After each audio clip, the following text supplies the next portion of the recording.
There's a cosmic rays hitting you every day, but we are very happy to see you on the moon. These are very important signatures. So that's the way. And today, again coming back to the exercise, there is an exercise to sort of ask. You measure sodium here. Sodium can be there in certain plunging place, sodium plunging place, but it can also be calcium. Now, how do you figure out which of these two it is? So the elemental data has to be compared to the mineral data and quantifiable. And you find that today people are not doing that. This is an amazing thing. I think there is I often find in physics there are different schools of rigor in various areas of work. The particle physicists take the high end of absolute precision. Gravitational waves is also in the same crowd because they sort of come from the same thinking. Then the astronomers in the middle area sort of adopt reasonable techniques to really come up with answers. The planetary physicists, planetary science seems to be very quick in coming with conclusions. And I find that quite interesting. And coming from another field, we find it easy to actually contribute to it because there are powerful techniques that can be used to really bring it in. So today, the connection between mineralogy and chemistry is being left almost undone, unsaid. We hope to really make a market. So the joint DLR program is actually addressing that. I mentioned the sun, the moon is actually not seismically active, there's no plate tectonics, but the Apollo astronauts left some sensors there. It lasted for some time. Little seismometers. They detected things. And they even did a test of that by when the lunar return, what they call Eagle in Apollo 11 case. Midway through, it actually, after the astronauts had been transferred to the mothership, they actually dropped this thing. It crashes on the surface of the moon. And this sensor measures it. So it's like a calibration. We have such things. But they've also seen quakes, which are called shallow quakes and deep quakes. And this can come, we were not still fully sure what it's all about. It could come from the fact that moon undergoes thermal stresses during this slow rotation around the moon, and that stresses can lead us to, release of stress can lead in the form of a quake, or it could be something deeper. So that's one of the big questions. So the interior of the moon is the place that we don't truly know, because we are not able to dig deep in it. We can't, drive something a kilometer into it, which we'd like to do, and leave seismometers all over the place to be seen and from which information came for many years. Power is a concern. So the first few that actually survived had radioactive things sitting on their head. That's how they survived. We can't do that all the time. But a future program would certainly involve placing a lot of seismometers. And we actually carried a seismometer in Chandrayaan to lander. We were hoping to really see some beautiful signatures. We had everything ready, but for various reasons we couldn't see it. So, but there is now feeling that moon is not seismically dead. There is activity there. So broadly, as I said, there's some themes were there: what was the moon, global mapping, localized mapping.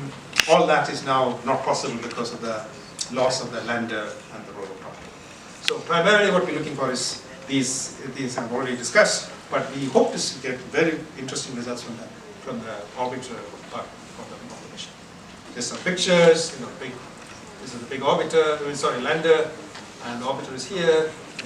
Together, very big spacecraft, one of the largest ones that we've ever seen, sent across, and we had this lander platform where the rover would have come down there after it's deployed, and now it's all something for a later phase. And this is one of the pictures that came in the early. This is looking at moon from far away, almost 4,000 kilometers. So 100 kilometers is producing very, very good pictures. We haven't released any of these, but very soon we'll have those. There's a camera on board called the OHRC, which is very high resolution. It's a pixel that's 30 centimeters. And so those pictures we've seen already of the landing site, etc. And post the landing difficulty, we image that place, we can actually see the lander in some fashion. And that's possible because it's very high resolution camera that we got.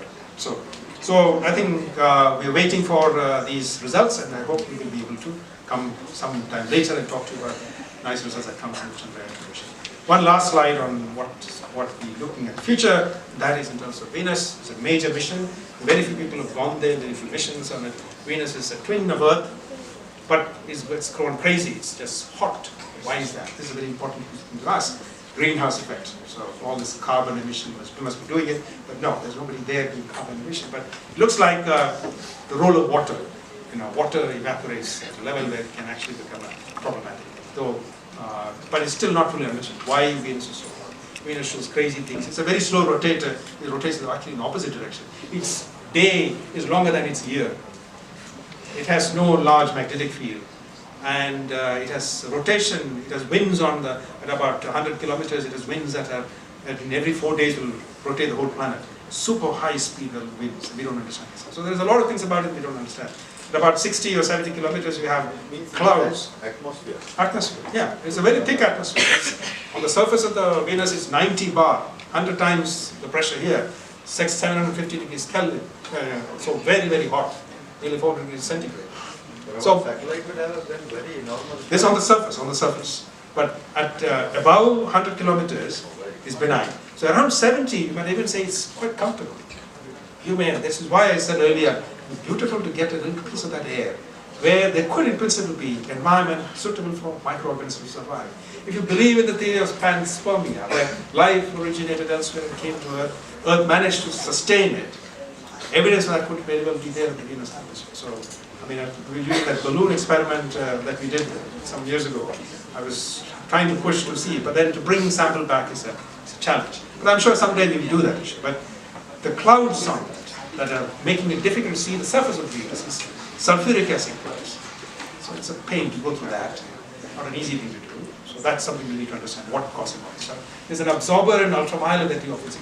It's now called unknown UV absorber. Just trying to figure out what is this absorber in UV in the cloud face. So there's a lot of things. Lightning on Venus. You search for lightning, but we don't seem to see lightning. There was a month ago, there was a big meeting. The Japanese have a mission around Venus now. We thought they will detect it, but they don't. Even today, the answer is we don't think we see lightning on Venus. So balloon experiments have been there. So there have been a lot of Russian experiments actually. Russians have been very good at getting balloons into that thing in the early days. And the Russians even landed something that lasted 2 hours on the surface. So we have a few images from the Venera 10, 11 that actually shows that. So Venus is waiting to be explored, and ISRO appears to be wanting to lead the first big mission to Venus. We announced an opportunity for the global community to put experiments on it. We responded, a lot of experiments, 10 came from the US. We selected 3, and then there are others from Japan, from Russia, from France, and so on. So this is a very important mission, but it has to go in 23 June, because the next window that is optimal comes 8 years later. So that's a challenge. So we're working on that, and many of you may be working on it when it happens. So with that, let me stop, and thank you.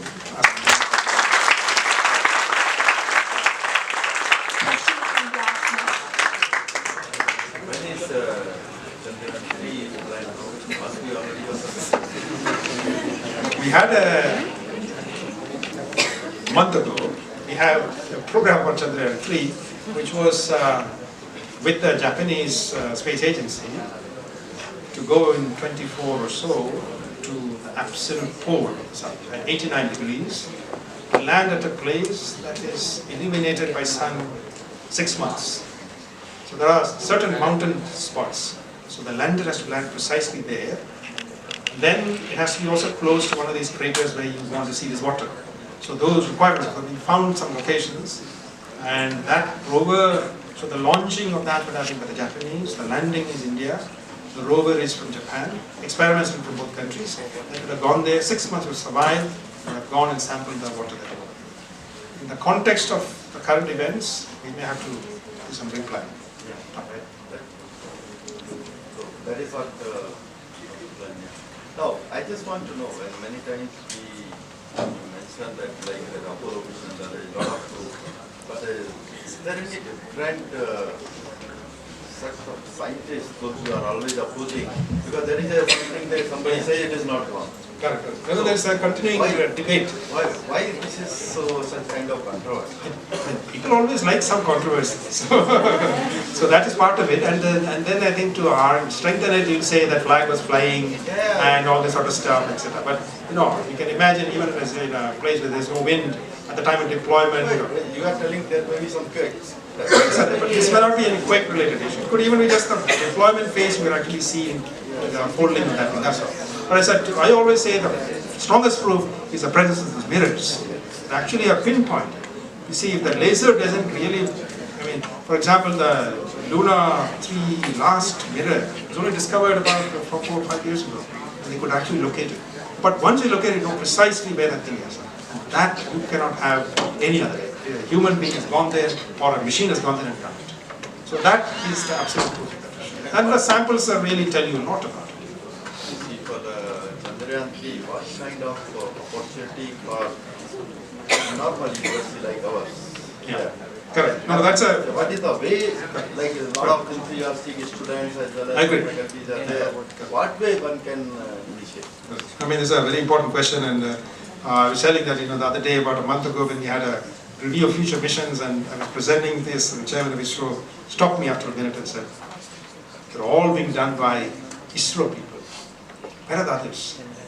And basically, the whole meeting is stopped, and the challenge is put is to say, bring in universities and colleges. So, right, so we come back to, so we had a little debate on that. The problem is this area of planetary science is not even there in institutions. Today, if you look at the research institutes, there are very few. So there are very few people working this.